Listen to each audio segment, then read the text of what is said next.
it was the end of glam metal, and Yep. it died a hard death. That diamond, not quite as shiny. Not quite as shiny in 1991.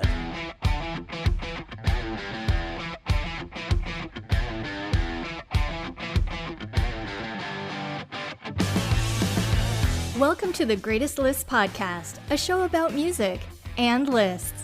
This season, your hosts Jason and Eric are counting down the top 25 guitar solos of the 80s and the top 25 guitar solos of the 90s.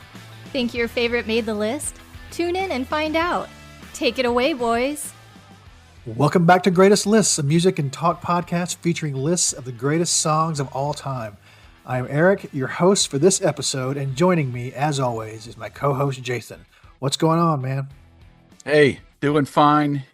Listeners can't see me, but I'm headbanging as we speak. Those first three songs were some good tunes, man. I'm looking forward to this one. Yep. We're continuing our season 2 list of the greatest guitar solos of all time. We're currently in the 90s. And coming in at number 22 this week is a song from the 1991 David Lee Roth album by the same name. This is A Little Ain't Enough. Behind the music. So the guitarist on this song is a guy by the name of Jason Becker.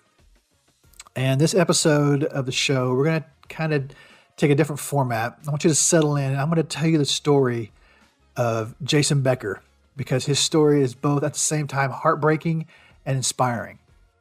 So let me give you a little backstory.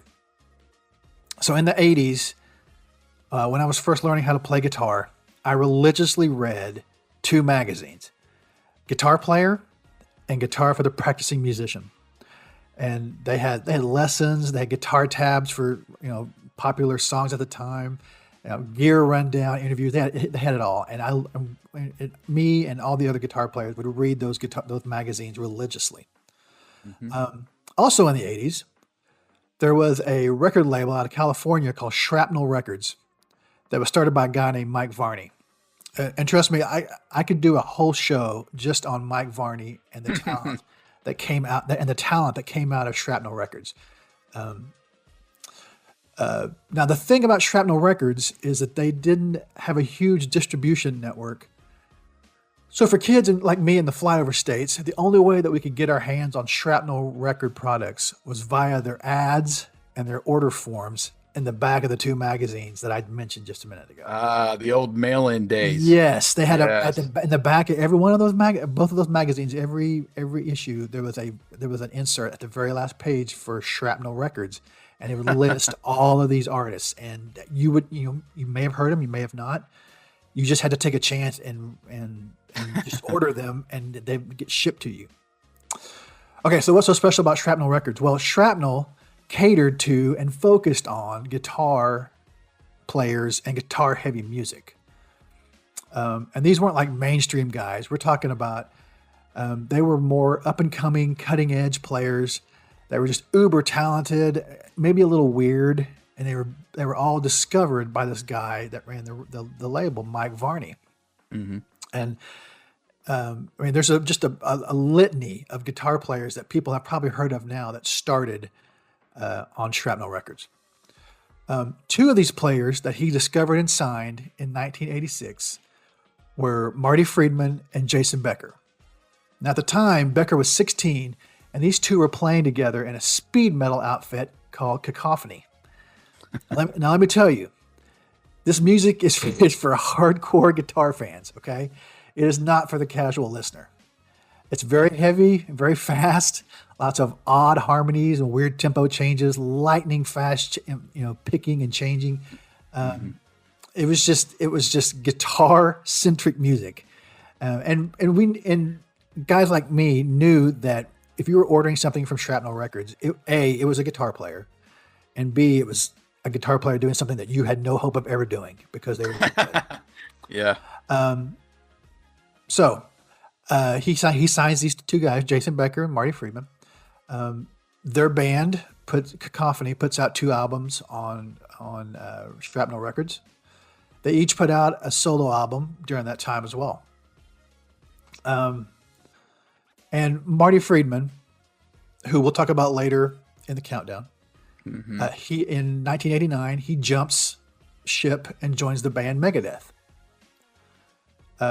Jason Becker joins the David Lee Roth band. Gotcha. So of course, we all know that David Lee Roth was in Van Halen, and when he left, oh really? I know it's it's a little known fact. It's like it's like Paul McCartney being in a band before Wings. Oh, okay. When Roth left Van Halen in '85, he knew he was going to have to pick up a stellar guitar player for his new band to even compete with the idea that how do you even left a band with Eddie Van Halen as your guitar player? Yeah, how do you even attempt that? That's well, crazy. Roth picked up a relatively unknown player named Steve Vai for his two post Van Halen albums, Eat 'Em and Smile and Skyscraper. Now Vai is an amazing guitar player. I mean, that's not even the correct word for what Steve Vai is.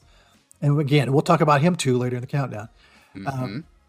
But playing for Roth, quote unquote, put Steve Vai on the mainstream rock music map.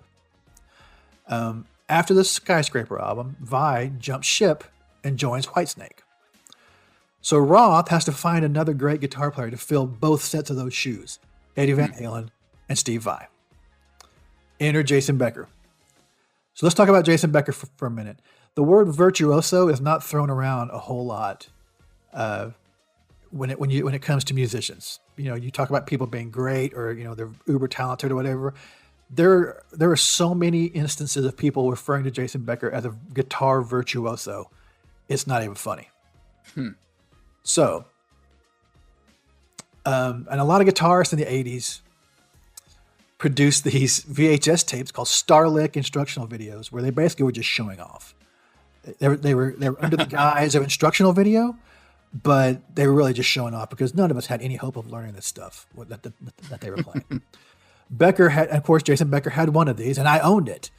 And on the video, there are clips of him just ripping these ridiculous solos, and then laying the guitar down on his lap and playing the same type of solos with this guitar on his lap, much like a steel guitar. Like a steel guitar.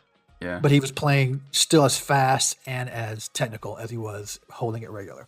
There's another clip where he's playing the guitar with his left hand. He's playing on the neck with his left hand, and he's playing with a yo-yo in his right hand, which just sounds kind of weird.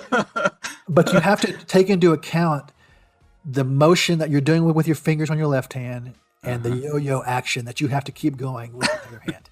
That's how ridiculous this kid was. Tell me this is on YouTube because I gotta see this. I think you can find it, and then I'll talk about a clip in a minute that you can definitely see it. Okay. I cannot overstate how talented he of a guitar player he was.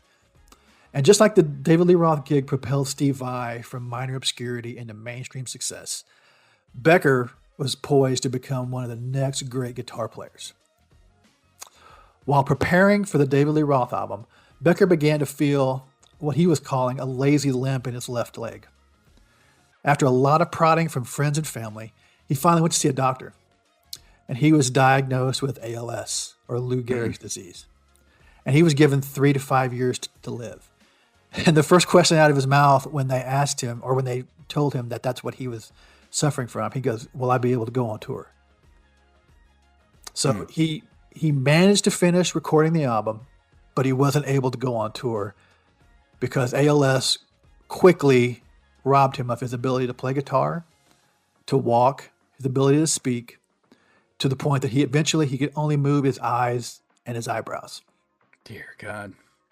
He now communicates with his eyes via a computer system developed by his father. And I've seen him do this. I've watched videos of him move his eyes across this screen, and it fully forms sentences for him. But regardless of the disease, he remains mentally sharp, and with the aid of a computer, he has continued to compose. Amazing. And his medical condition has remained stable since 1997.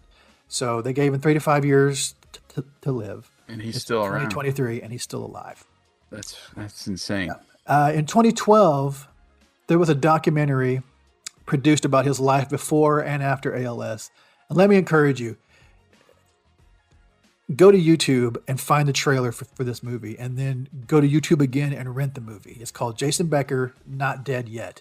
There is just no quit in this guy. If you watch it, you will simultaneously feel stupid for ever complaining about anything to do with your body, and just be in utter amazement of what he's able to accomplish in his life, despite living with ALS.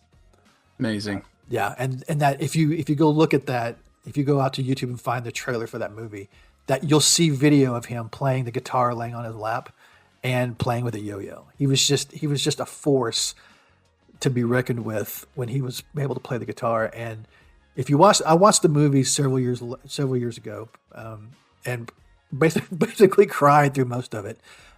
Just out of heartbreak, and also of how he just told people, I still have more to do, and has not let ALS slow him down in any way at all. That's cool. Yeah, I plan to do that, man. This is amazing. The breakdown. So the stuff Jason Becker plays on this song and the entire album is just vastly different than anything that we had ever heard from him up to that point. I told you when he was, in that band Cacophony, and when he was doing his solo stuff, it was all very neoclassical metal, speed metal, very hard and fast. It was just, it did not fit at the time with what David Lee Roth was doing. And the first time I heard this album, I was just blown away. All the technical speed, sweep picking, all that stuff is gone. And it's replaced with this incredible blues feel and tone. It just shows you what kind of a guitar player he was. He could take all that talent that he had and still and form it into this blues type playing that he was putting into this album. Mm-hmm. My favorite part of this song are the little fills that he throws in between a lot of the vocal lines. Like we've talked about the other two other blues songs that we have covered in this season. I'm not going to lie, I spent a large amount of time trying to steal some of those little licks. And I mean, I can in no way pull them off like he did, but he was just some of the things that he does were just so instrumental in some of the ways that I play. And the solo just flows in this song. The solo is he incorporates all of his technical ability, but none of it is overdone. And it just has this incredibly bluesy feel that fits in with the bluesy feel of the song. He starts the solo. There's no resting. There's no break in the middle. It just starts and finishes, and it just flows really well with the song, and I love it. It's probably my favorite song our favorite solo on that album because he just has so much feel to it. Yeah, I gotta admit, as much as a Van Halen fan as I am, first time I've heard this one. I have not listened to the album at all. I was more, back with Skyscraper, and when his first couple solo efforts were released, I was still listening to Diamond Dave. But still a great sound as far as Diamond Dave goes. It still has his great voice on this one. The backup vocals are great. I could have sworn I heard Michael Anthony at one time, but I mean, it was some classic Dave when you're listening. But the solo, I really enjoyed it. Not terribly long. Yeah. But there's still some shredding in there. Yeah. When you're listening. And what I liked about the song, it sounds like the lead stays up during the entire song. So you're getting those little great licks. He's playing some rhythm, it sounds like, too, or maybe there was another rhythm guitar in there, but it seemed like a lot of times you back off during the verses and, and you're back in the chorus, and then you get your solo, and then you back off again. But yeah, it seemed like they kept him on throughout the entire song. He gets those great little licks in there, and there's a really nice outro too. Nice work on that, and has that classic build up at the end that just boom. Oh yeah. Such a great ending to the song as well. So really enjoyed it. I'm going to go out and listen to the song and listen to the entire album this week. Yeah. And and It was listening always to music. for David Lee Roth's album. He always kept the guitar player front and center, even during the verses and stuff. And so his Becker's playing will be front and center if you listen to the entire album. So it's just it's. I'm not going to say it's my favorite David Lee Roth album, but I could probably say it's my second favorite. And it came out in '91, right at the end of metal and glam metal. It didn't get any play at all. It like they had the tour that he went on for that album had to be cut short because of slumping ticket sales, and nobody was showing up for the shows, and so nobody's heard this album. I mean, unless you're just a diehard David Lee Roth fan or a diehard Jason Becker fan, nobody's heard this album, and which is a shame because it's really good. And holding my arm up, can't see it, but yeah. So if you get a chance, just of course, check the song out, but check the whole album out too. Okay. So Jason Becker and A Little Ain't Enough come in at number 22 on our top 25 guitar solos of the 90s. And this week's bonus song, I'm going to play you one of Becker's songs from his early solo album that will give you more insight to just how talented, ridiculous he was. It's from his first solo album, and I believe it's in '88. It's called Opus Pocus. And it's not going to be. It's like I mentioned earlier. It's not for the casual listener, but it showcases his talent. He was an incredible talent. Awesome. If you have Spotify Premium, like we recommend, stay tuned and you'll hear the bonus song in its entirety at the end of the episode. Free Spotify users will get about 30 seconds of the song, and outside of Spotify, you're going to have to rely on the song whip links in the show notes. Give us your thoughts on today's episode or any episode via social media. You can find us on Twitter at Greatest Lists, or you can stream episodes all you want at greatestlistpodcast.com. Jason will be back in the driver's seat next episode. Mm-hmm. Thanks for listening to The Greatest Lists. We look forward to continuing our countdown next time. You've been listening to The Greatest Lists.